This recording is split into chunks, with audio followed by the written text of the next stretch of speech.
Hey, I'm J.R. Lay, and welcome back to the Level Up Business Podcast. What if the greatest power will guide you forward along your entrepreneurial journey isn't strategy, it's not hustle, but it's your ability to transform pain into purpose?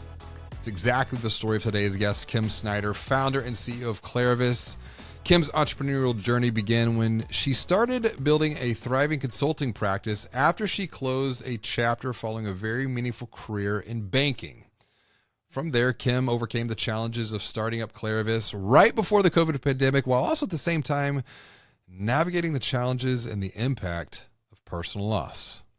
In this episode, you're going to learn why authentic relationships, not just transactions, but authentic relationships are the key to entrepreneurial success, and how Kim continues to scale her vision while staying grounded in purpose. Whether you're just starting out or if you're climbing your next peak on your entrepreneurial journey, this conversation will inspire you to rethink how you lead, how you connect, and how you create impact. But before we unlock Kim's unique wisdom, are you a visionary entrepreneur like Kim who wants to turn video content into a published book so that you can elevate your brand and increase your influence?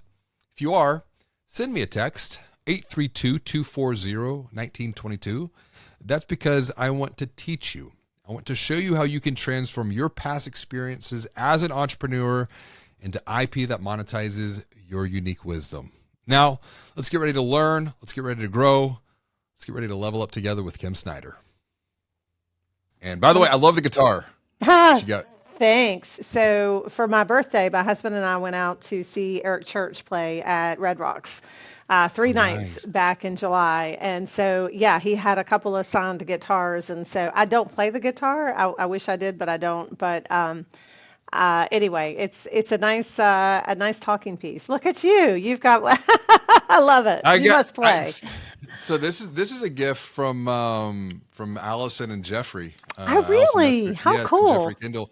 So they came in, not they, but my wife came in one day and she was carrying a box, and I was on Zoom with Allison and Jeffrey, and they were like, open it up. I'm like, well, what do you mean? They were like, it's a gift.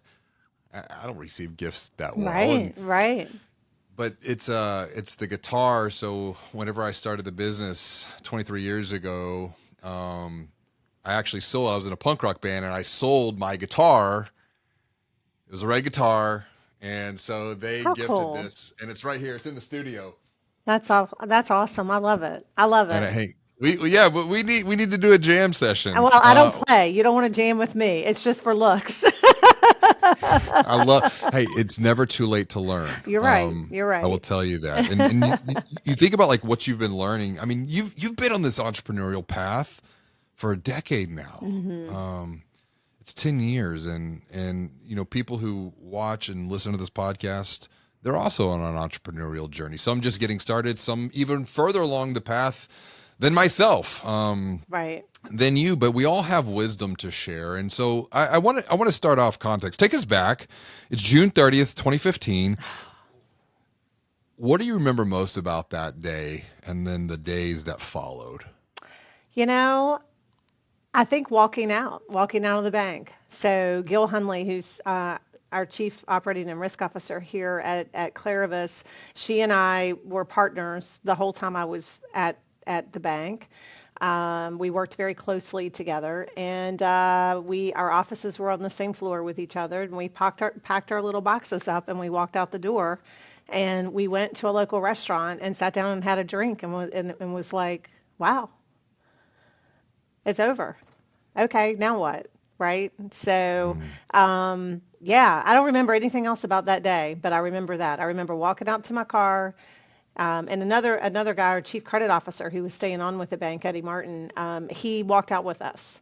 And yeah, we went, we had a drink, and we said, okay, next chapter, move on.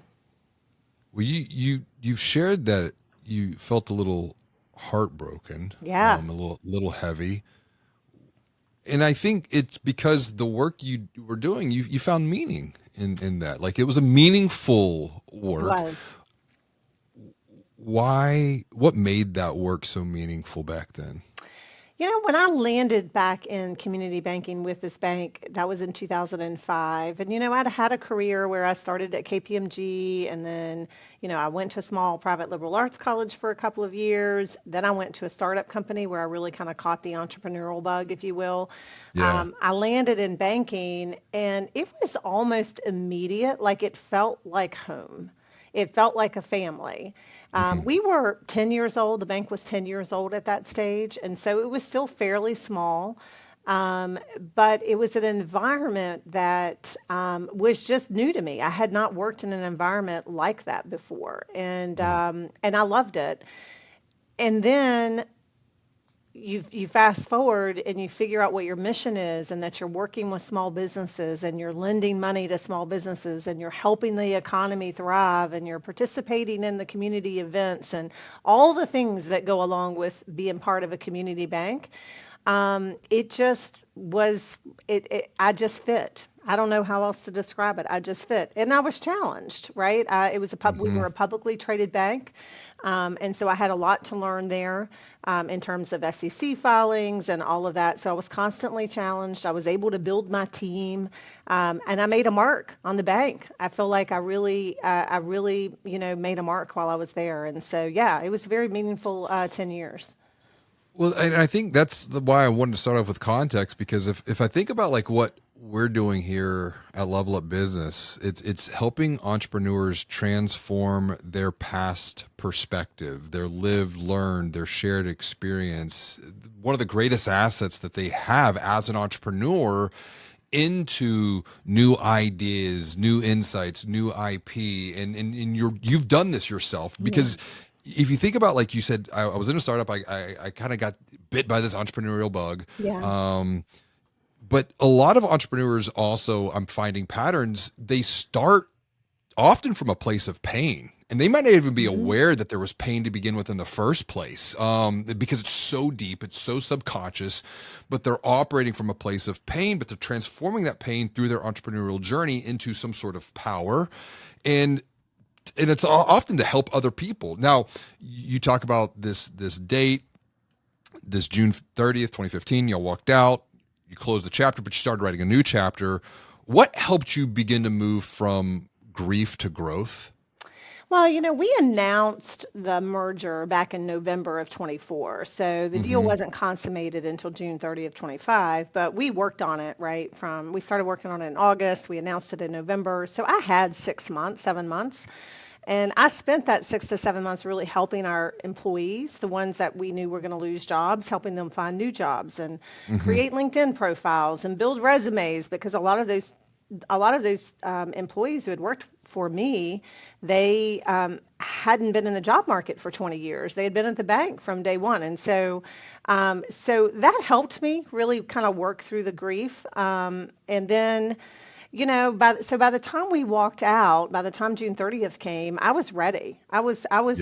I was ready to say goodbye, and I had been saying goodbye, I think, throughout that entire time period. And I, had always wanted to start something on my own.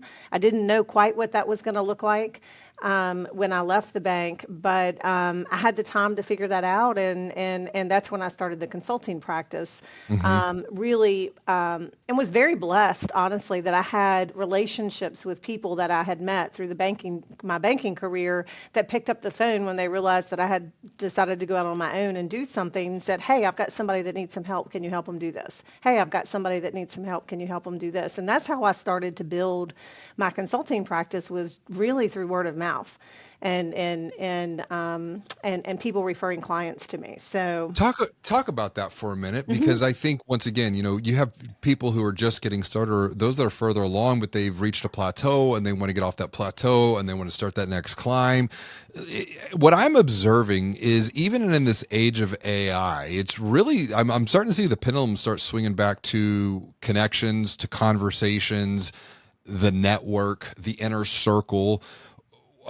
What role and how did you leverage those connections, those conversations one at a time Right. to pour into others versus taking from them. Because I do believe, as Joe Polish writes in What's in It for Them, his book, like life gives to the giver and takes from the taker, but you're giving it That's through this right. experience. What was, let's walk us back and make this very practical to help someone else.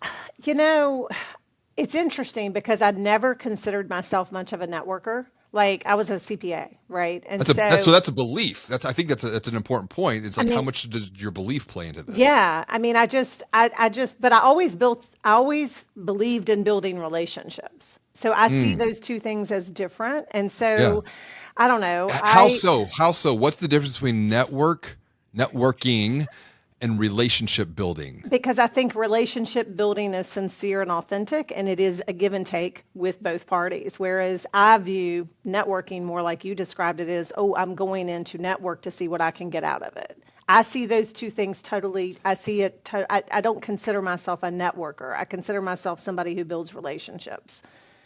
I'm glad you made the distinction, and it reminds me of another entrepreneur, Jeremy McCleaver, and we both have a strong distaste to networking. Right. I hate networking, but I love connecting and I love Connecting. conversation. Right. Yes, because it's like networking, I think, is so transactional. Exactly. But you're talking about something deeper, and let's go deeper here, because I think having the distinction is very, very important, and it comes down to who you are as a human being. Hmm. Like what do you resonate with? And so if you're like, well, networking is my thing, well, we probably lost you. But if you're into making human relationships, stick around, Right. because we want to hang out with you. So you've made the distinction here. How did you practically then, one connection, one call at a time, say, hey, I'm here to help. Yeah, so if I think about my relationship building as part of who I am as a person, that just is like the way I was raised, right?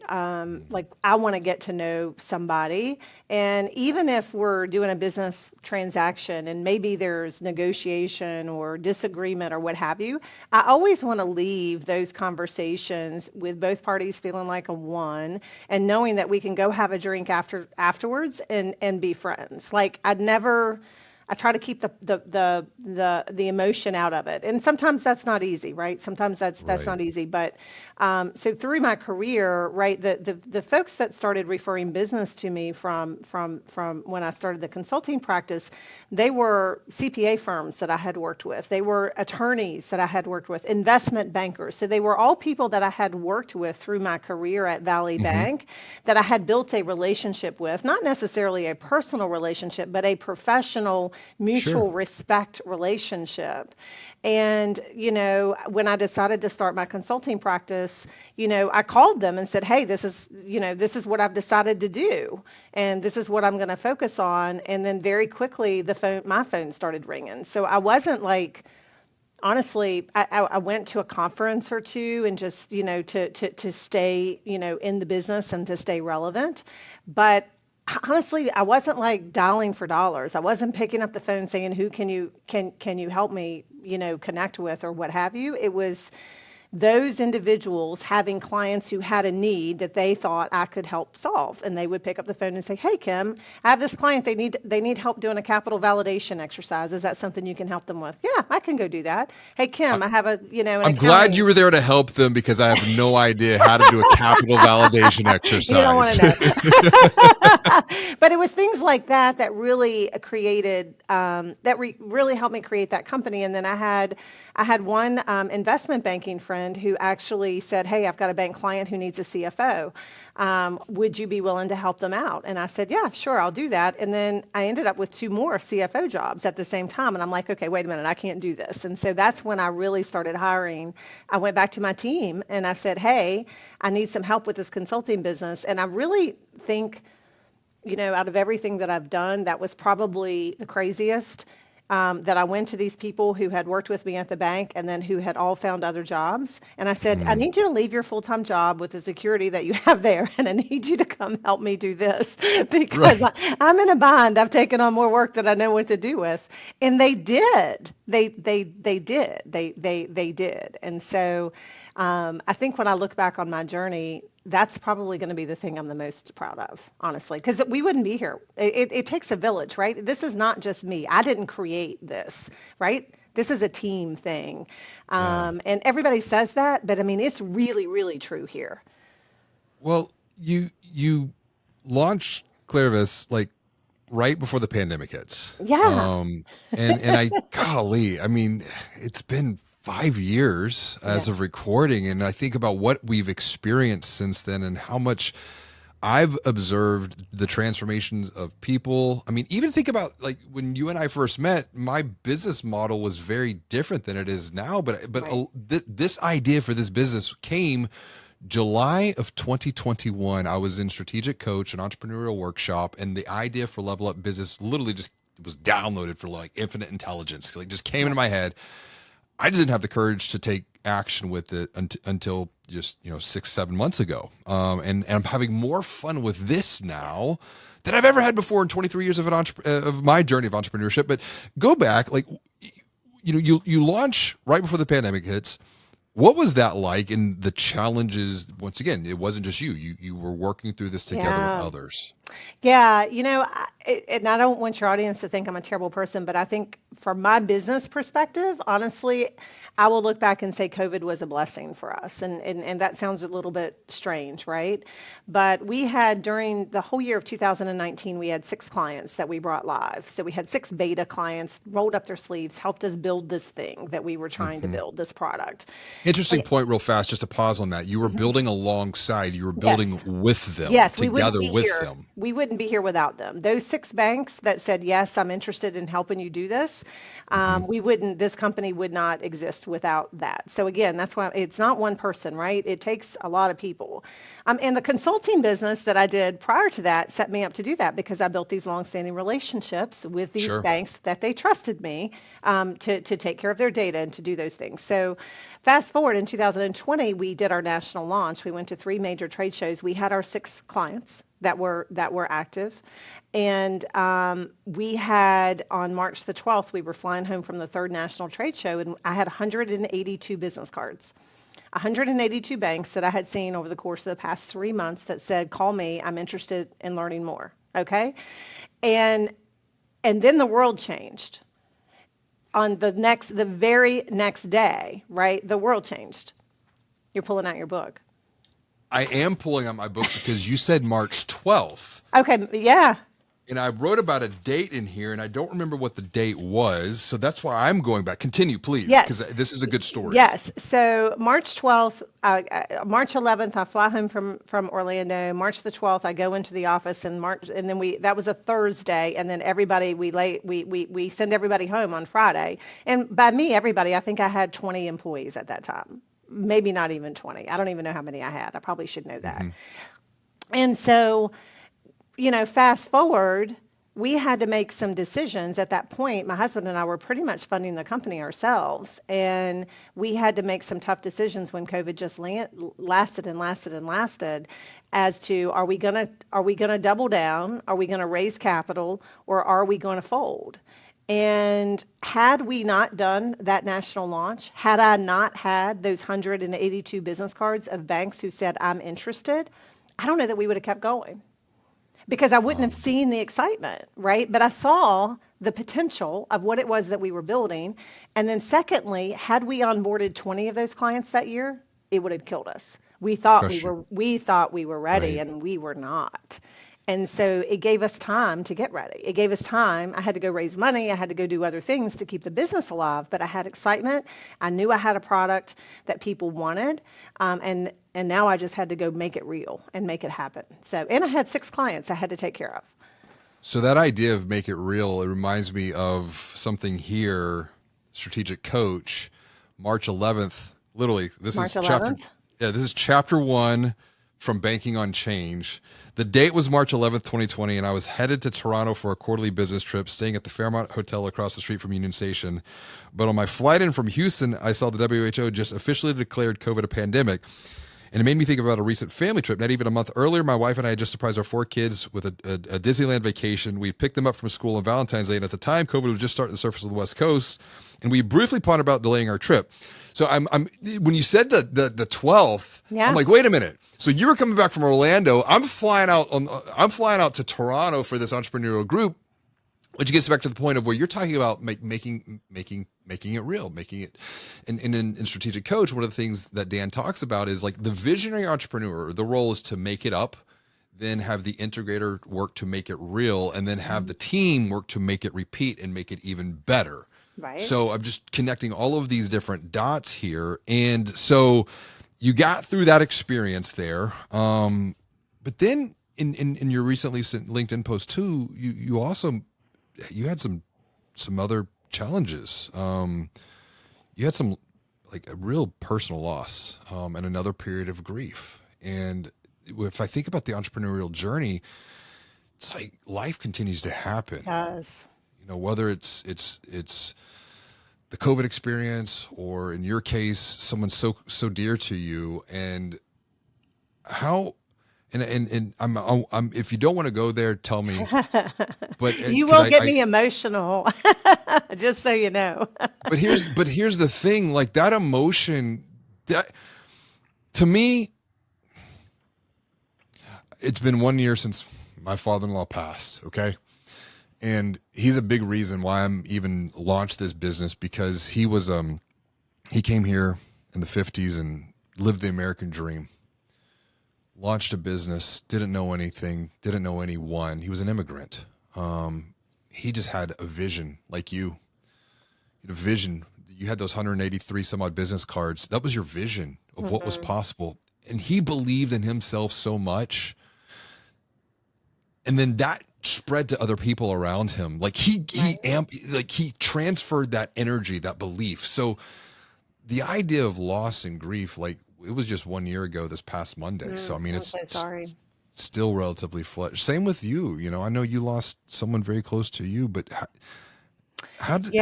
how do you lead as an entrepreneur through seasons of grief? Because it's something that I don't think a lot of us think about, talk about, until it's right upon us.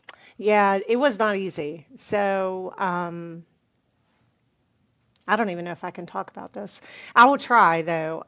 So yeah, my brother diagnosed with melanoma brain April the 22nd and passed away on October the 12th. So it was a 6 month horrible, horrible progression and end result. So Yeah. yeah, I still had to keep this company going. I could not have done it if it weren't for, my husband and this team, and they lifted me up every day, and and helped me get through arguably probably one of the worst things I've ever been through. Can Yeah. I ask you another personal question Yeah, here? Because sure. you Sorry. brought this up a couple of times. No, no, and thank you. Like, you mentioned your husband. Yeah, my rock. Think about my wife, right? Same thing. And it's like,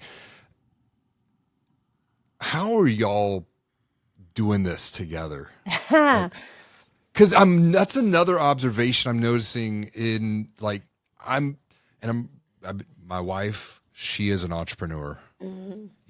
She ran half of her dad's company. And her last day there was the day that she had our first, and she was like, let me just go focus on being a mom. But she was like, she loves working. She loves creating value. She loves helping other people. Right. And I'm like, listen, you could come in and run this business far better than I can run it. Let me do what I do best. You come do what you do best. And then we become a multiplying force together. How is that? How Yeah. are y'all navigating that journey together? It's so easy, which is strange because a lot of people are like, I could never work with my spouse. But he built his career. He had retired. He ran a CPA firm here locally, a top 100 regional firm. Was there his whole life, and retired about the time I started this business. And he was always my strategic coach, my strategic advisor through my career. I mean, we Hmm. just he mentor all of those things for me. And then when this thing took off, I just convinced him. and said, "Hey, I need you to come in and help me do this. I can't keep doing this. I can't do the financial piece and running the business." And he's like, "Okay, sure." And so he did. And, you know, it's, I don't know. There's just no daylight between us. I mean, we challenge each other, but he will tell you, if you have a conversation with David, he will say, "I'm here to support Kimberly in whatever it is that she's trying to accomplish with this company." And that mentality, you know, there's no egos. There's no that there, we Yeah. just don't have any of that between the two of us. We never have. And now, and, he'll say he's in a supporting role, but at the end of the day, I mean, and he is, he supports me tremendously. I could not do what I do, running this company, without having, I don't have to worry about the finances. I don't have to worry about, like, he's got all that taken care of. He handles all of that. And that, Hmm. as an entrepreneur, right?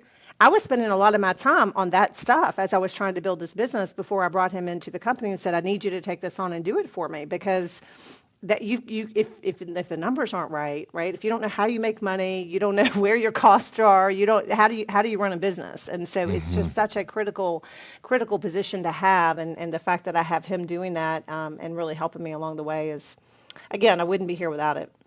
Yeah, I mean, this came up in a conversation with Joshua B. Lee. I think about Dan and Babs at Strategic Coach. I think about Andy and Jacqueline Elliott. Who else? There's been a few others that have talked. They brought this up, so it's just Hmm. interesting to observe these patterns here. And this is where 1 + 1 begins to equal It not does. 2; it begins to equal 11 That's because right. it is a multiplying force. It's a multiplying factor. As we start to wrap up here, Kim, and thank you for sharing the wisdom from the journey that you've been on. You did share. You're just getting started, and if you think about the future, the next 10 years, the next decade, Hmm. what are you most excited and energized about as an entrepreneur and the work that you're doing together with your husband and then with the team? I just love what we're building here and the impact that we're having on financial institutions, right? I mean, when I was at Valley Bank, I was able to impact that bank, right, with my work as the chief financial officer and so forth. But now, giving data, empowering teams across the country to actually serve their customers and serve their communities better, that may sound cliche, but honestly, that's what drives me. Like, I love, and we actually had one of our clients come every year. I bring my team to Roanoke because not everybody's local, Hmm. to for a week of collaboration, team building, and all of that. And I typically try to bring my customers in to chat with my team. And we had one of our customers come in last year, and it was just so powerful because he said, "You all are part of the banking mission. What you do every day is helping me deliver the mission for my clients. If I didn't have KlariVis, it would be more difficult to do that." That's pretty cool. Like, Yeah. that's not just one bank. That's not just a group of small businesses in one community. I feel like we are having impact across the country there. And the things that are on the horizon for what we're building, I mean, I'm beyond excited about. See, and this is the visionary entrepreneurs I love hanging out with because you're seeing something that's like you created value here, but now there's a multiplying Multiplier. effect, and you're doing it and creating even at value at scale. Yeah. So thank you for the value that you are creating, you have created, and then I know that you will continue to create together. The work that you're doing, but with all the other institutions, and then also for those that have been watching and listening to our conversation here. If there's one thing that you would recommend that they do next, I want to loop this back to the point of relationships because I think Hmm. that's what you want to be remembered for. That's the legacy, is the relationships. What's the one thing that they can do next on their entrepreneurial journey to connect, to have conversations, to make real meaningful relationships with other people? I think it's a mindset change. I think it's like, if you're not thinking that way today about relationship building with every interaction you have, um, I think it's a mind shift. You need to start thinking about that, not in terms what you said of what am I gonna gain out of it, but Mm. truly building a relationship and where can you help them and where can they help you, and it's just really all about, people and just connecting, right? Get rid of the superficial stuff. If you're an entrepreneurial, you're probably not doing the superficial stuff. That would be my guess. But there's a lot of that out there, and you have to kind of be aware of it. Yeah. Yeah, relationship building. I spoke at my alma mater a couple months ago to their entrepreneurial class, and when I was trying to teach, because it worries me. It worries me. Young people today in college, they're all about this, right? They're not about this. Right. And they're our future leaders. And Yes. those people need to understand the value of connection and the value of human relationships. I don't think that is ever going to go away in business. And so yeah, it's a huge part of who I am. And if anybody's embarking upon this journey, you cannot do it alone. You Well, cannot. no, it does. It takes a village, back to your point. And for someone who has heard our conversation, has learned from your wisdom today, what's the best way for them to reach out and connect with you? Say Yeah, hello. you can connect with me on LinkedIn or shoot me an email, kimsnyder@klarivis.com. I'm easy to find. Yes. Connect with Kim, learn with Kim, level up, grow together with Kim. Kim, thanks for joining me for another James Robert, podcast thank you so conversation. much. Have a great day. See ya. Thank you again for tuning in to learn, to grow, to level up together from Kim's unique wisdom. Are you too a visionary entrepreneur like Kim, and you want to turn video content just like this into a published book that can elevate your brand and increase your influence? If this is you, send me a text, 832-240-1922.